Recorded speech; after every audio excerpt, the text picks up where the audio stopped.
एक छोटा सा गांव जहां गोपाल नाम का एक कुम्हार रहता था। गोपाल बहुत मेहनती, ईमानदार और बहुत ही बुद्धिमान था। गोपाल अपनी पत्नी शीला और माँ के साथ रहता था। गोपाल अपनी लगन और मेहनत से बहुत अच्छे मटके बनाता था। जब बहुत से मटके तैयार हो जाते तो वो अपनी बैलगाड़ी में रखकर दूसरे गांव में जाकर बेच आता, जिससे उसका परिवार अच्छे से चल रहा था।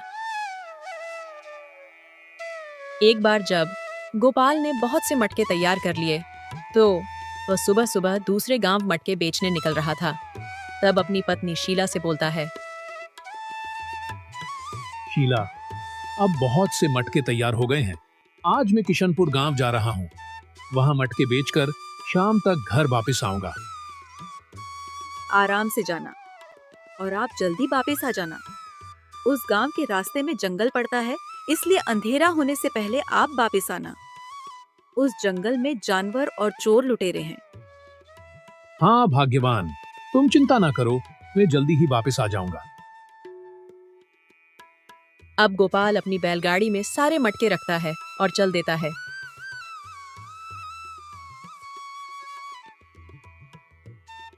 किशनपुर गांव में अच्छे दाम पर उसके सारे मटके बिक जाते हैं, जिससे उसे बहुत से सोने के सिक्के मिलते हैं। तो गोपाल अपने सारे सिक्के एक कपड़े की पोटली में रख लेता है और वह वापस अपने गांव लौटने लगता है।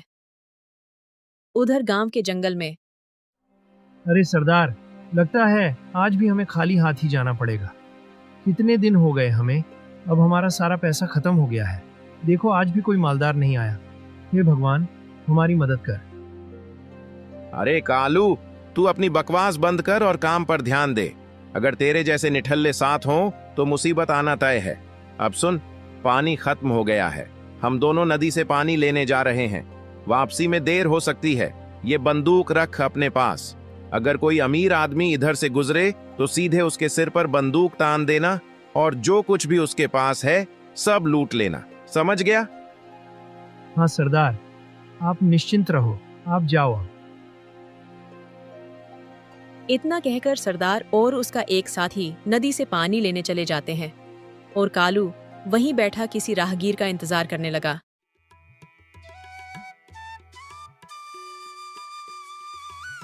इधर गोपाल की बेचैनी बढ़ती जा रही थी। उसको रास्ते में ही शाम ढलने लगी थी और वह जंगल के रास्ते जल्दी जल्दी अपने घर वापस लौट रहा था, पर उसे कहाँ पता था उसका इंतजार कौन कर रहा है। तब गोपाल उस जगह पहुंचता है जहां वो डाकू कालू बैठा था। तब कालू गोपाल को देखता है और बोलता है, अरे वो भाई, रुक जा। अब देख जरा तेरे सामने कौन खड़ा है। तू बहुत जल्दी में है क्या? लगता है तेरे पास बहुत सा माल है। चल, अब गाड़ी से नीचे उतर और जो कुछ भी है तेरे पास सब मुझे दे और निकल यहाँ से। तब गोपाल अपनी बैलगाड़ी से नीचे उतर आता है और उस लुटेरे को देखकर सोचता है, देखो तो इसको, देखकर तो लगता है इसने महीनों से कुछ नहीं खाया। कितना दुबला पतला है। अगर इसके हाथ में यह बंदूक ना होती तो इसको इतना मारता कि सब भूल जाता। पर मुझे सावधानी से काम लेना होगा। इसके हाथ में बंदूक है। अगर मैंने कोई चालाकी दिखाई तो यह गोली भी चला सकता है। अरे, अब सोच क्या रहा है? जल्दी से अपना सारा धन दे, नहीं तो तेरा भेजा उड़ा दूंगा। गोपाल उसकी बंदूक देखता है तो डर जाता है और अपनी सिक्कों की पोटली उस डाकू के हाथ में दे देता है।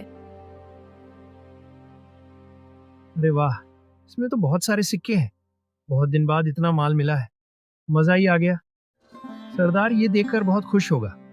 अच्छा, अब तुम जाओ, निकलो यहाँ से। यहाँ देख क्या रहे हो? गोपाल का सारा पैसा उस डाकू के पास था। गोपाल दुखी हो जाता है। तब गोपाल उससे बोलता है, अरे भाई, तुमने मेरा सारा पैसा ले लिया जो आज मैंने अपने मटके बेचकर कमाया था। अब तुम मेरी एक मदद कर दोगे क्या? क्या मदद? जल्दी बोलो। कोई चालाकी मत करना, नहीं तो ये बंदूक देख। भाई, बात यह है कि मैं घर पैसे लेकर नहीं गया तो मेरी पत्नी यही सोचेगी। कि मैंने सारे पैसे जुए में लगा दिए और मैं हार गया। वो मुझसे झगड़ा करेगी। वो मेरी बात पर बिल्कुल विश्वास नहीं करेगी।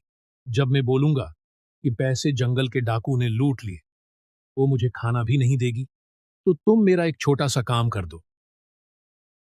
बोलो क्या करना है, जल्दी बताओ। आप मेरी इस टोपी पर एक गोली चलाकर इसमें छेद कर दो। मैं उसको दिखा दूंगा, तब शायद वो मान जाए कि सच में डाकू मिले थे। बिल्कुल, बहुत दिन से मैंने निशाना भी नहीं लगाया है। निकाल जल्दी, अभी तेरी इच्छा पूरी कर देता हूँ। गोपाल अपनी टोपी निकाल देता है और कालू उस पर एक गोली चलाता है, जिससे उसमें एक छेद बन जाता है। तब गोपाल उस डाकू से बोलता है, अरे भाई, बहुत बहुत धन्यवाद आपका। पर ये क्या? इसमें तो बस इतना छोटा सा ही छेद हुआ। ये तो लग ही नहीं रहा कि बंदूक का है। ऐसे गोली चलाओ कि देखने वाले को लगना चाहिए कि बंदूक किसी बहादुर ने चलाई है। अब क्या तेरे ऊपर ही चला दूं गोली? अरे नहीं भाई, एक काम करो। लो, इस कंबल पर गोली चलाओ। इसमें करो बहुत बड़ा छेद। तब वह डाकू उस कंबल पर गोली चलाकर उसे भी एक छेद कर देता है। अरे भाई, एक और चलाओ। हाँ हाँ, ये ले। और चलाओ, एक और, ताकि सभी आपसे डरने लगे, मेरी पत्नी भी। इस तरह वो लुटेरा गोपाल के कंबल पर बहुत सी गोली चला देता है। तब गोपाल उससे बोलता है, बस एक गोली और चला दो, फिर मैं जाता हूं यहां से। अरे भाई, अब बस कर। अब गोलियां खत्म हो गई हैं। अब नहीं, अब जाओ यहाँ से। क्या? गोली खत्म हो गई? अब बताता हूं तुझे।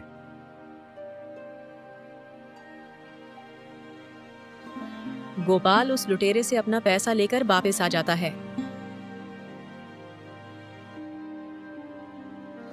अरे कालू, ये क्या हुआ तुझे? किसने तेरी ऐसी हालत कर दी?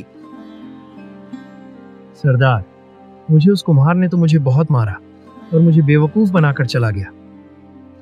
वो फिर आएगा? आने दो, इस बार मैं देखता हूं उसकी चालाकी। गोपाल की बुद्धिमानी और बहादुरी ने गोपाल को बचा लिया। अब गोपाल खुशी से अपने घर चला जाता है। ऐसे ही बहुत दिन बीत जाते हैं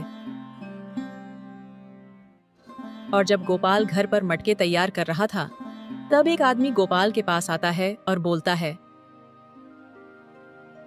अरे गोपाल, मैं किशनपुर गांव से आया हूं। तुम्हारे बनाए मटके तो बहुत ही अच्छे होते हैं। तुम्हारे मटके की तारीफ सुनकर हमारे गांव के सेठ ने पूरे 50 मटके बनाने को कहा है। उनके यहाँ शादी है, तो तुम 3 दिन बाद मटके किशनपुर पहुंचा देना। ठीक है, मैं सेठ के घर समय पर मटके पहुंचा दूंगा। और सुनो, तुम ऐसे रंगीन मटके लाना जिससे सारा गांव तारीफ करे। बिल्कुल, जैसे आप कहो। गोपाल अब जल्दी काम करने में लग जाता है। वह बहुत ही रंग बिरंगे मटके बनाता है। जब सारे मटके बन जाते हैं, तब गोपाल अपनी बैलगाड़ी में रखकर चल देता है किशनपुर गांव की ओर। सारे मटके सेठ के घर पहुंचा देता है। तब सेठ गोपाल से बोलता है, ये लो इनकी कीमत। और गोपाल, तुम एक काम करो, तुम ये चमकीला वाला मटका वापस ले जाओ। मुझे इतने ही मटके चाहिए। तब गोपाल उस सुनहरे मटके को गाड़ी में रखता है और चल देता है वापस अपने घर की ओर। तभी रास्ते में गोपाल सोचता है, इस जंगल में डाकू रहते हैं। पिछली बार तो बच गया था, इस बार अगर फिर मिल गए तो मुझे इन सिक्कों को संभाल कर रखना चाहिए। तब गोपाल उन सिक्कों में से 2 सिक्के उस मटके में रख लेता है और बाकी सभी सिक्के एक कपड़े की थैली में रख लेता है। अब गोपाल जल्दी वापस अपने घर आने लगता है। जब जंगल में वह उस जगह पहुंचता है, तो देखता है वो तीनों डाकू वहीं बैठे हुए थे। गोपाल उनको देखकर वहीं रुक जाता है। देखो सरदार, ये वही कुम्हार है। आज तो मैं इसको नहीं छोड़ूंगा। इसने मुझे बहुत मारा था। रुक जा कालू, मैं इससे बात करता हूं। चलो, अब जो कुछ भी तुम्हारे पास है सब मुझे दे दो। अरे सरदार, मेरे पास तो कुछ भी नहीं है, सिर्फ एक सुनहरा मटका ही है जो मुझे महात्मा ने दिया है। उन्होंने कहा था यह एक जादुई मटका है जो तुम्हें अमीर बना देगा। अच्छा, सच में? तू हमें अमीर बना देगा? इस मटके में रात को पानी भर कर रख दो और सुबह इसमें कुछ सोने के सिक्के निकलते हैं। ये रोज कुछ सिक्के देगा। अरे कालू, लाओ वो मटका मेरे पास दो। और जैसे ही वो लुटेरा उस मटके को उठाता है तो उसमें वो सोने के सिक्के देखकर हैरान हो जाता है, जो सिक्के गोपाल ने पहले ही मटके में डाल दिए थे। अरे सरदार, इसमें तो सच में सिक्के ही हैं। ये तो सच में कोई जादुई मटका है। अब हमारे पास सोना ही सोना होगा। वाह भाई, आज तो तूने दिल खुश कर दिया। अब हमें अमीर बनने से कोई नहीं रोक सकता। मैं बहुत खुश हूं, इसलिए तुझे जिंदा छोड़ रहा हूं। चलो, निकलो यहां से। गोपाल खुशी से अपने घर चला जाता है।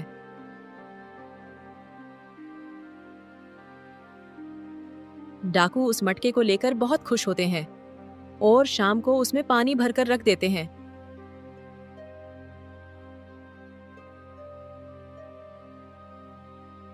और सुबह देखते हैं तो अरे सरदार, इसमें तो कुछ भी नहीं है। ठीक से देखो, उसमें सोने के सिक्के होंगे। देखो ना, कुछ भी नहीं है इसमें। इस बार फिर वो कुम्हार हमें बेवकूफ बनाकर चला गया। अब तो कुछ करना ही पड़ेगा उसका। गोपाल अपने घर के बाहर बैठा मटके बना रहा था, तभी वो डाकू आते हैं और गोपाल को एक बोरी में बंद करके पकड़कर ले जाते हैं। रास्ते में चलते हुए तीनों थक जाते हैं और उस बोरी को वहीं रखकर पेड़ के नीचे आराम करने लगते हैं।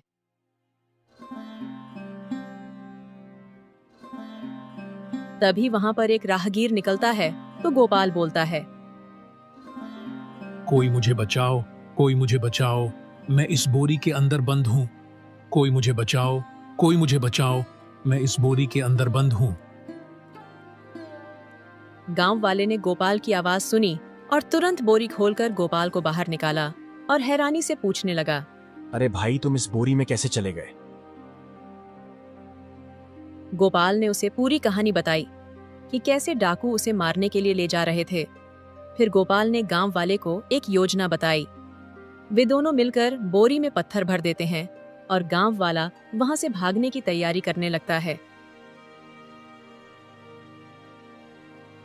थोड़ी देर बाद डाकू गुफा से बाहर आकर बोरी को उठाते हैं। उन्हें अंदाजा नहीं होता कि गोपाल की जगह अब बोरी में पत्थर भरे हैं। डाकू बोरी को उठाकर एक दलदल में फेंक देते हैं और हंसते हुए कहते हैं, लो, इस कुम्हार का काम खत्म हुआ। आज तक इस दलदल से कोई जिंदा बाहर नहीं निकला। डाकू खुशी खुशी वापस जाने लगे।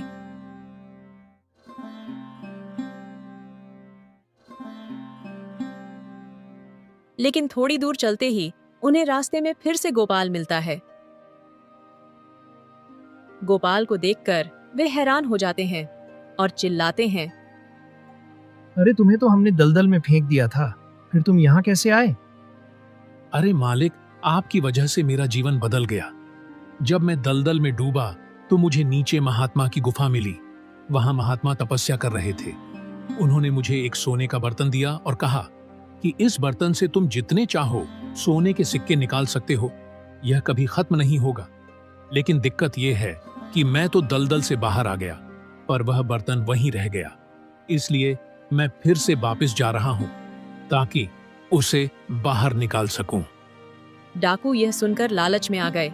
सरदार ने कहा, लगता है तू इतनी आसानी से नहीं मरेगा। उस बर्तन को भूल जा और बता वो कहां है। हम खुद जाकर उसे निकाल लेंगे। गोपाल बड़ी चालाकी से डाकुओं को दलदल की तरफ ले जाने लगता है।